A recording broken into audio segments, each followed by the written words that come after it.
ทางอย่างจงกรมของสามเณรอาเกต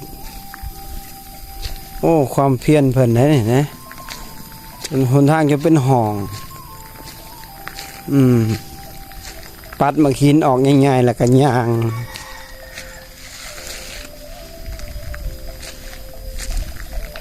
ตอนเช้าชั่วโมงหนึ่ง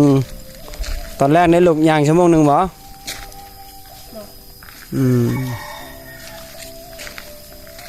ตอนเด็กก่อนนอนอีก1 ชั่วโมงโอ้สร้างความเพียรแต่ละมื้อ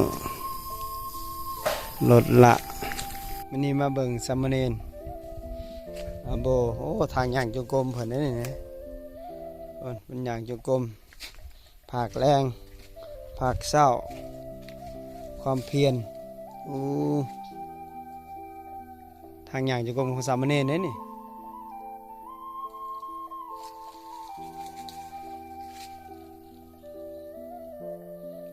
อาโบ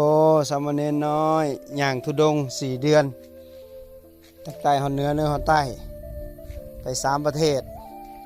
ได้2 ประเทศเขมรไทยโอ้อย่างทรหดฮอดภูกระควายฮอดสายแดนเขมรสามเณรผู้นี้แข็งแกร่งผู้นี้แหละจะได้สืบต่อพระพุทธศาสนาเป็นกำลังหนอแนงของพระพุทธศาสนา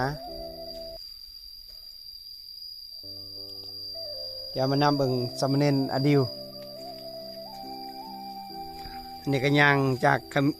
ากเหนือฮอดใต้ได้ฮอดเหนือตลอดเวลา4 เดือนสามเณรอดิวนี่ทนแข็งแกร่งเบิ่งทางย่างจงกรมเพิ่นนี่โอ้ความเพียรของลูกเณร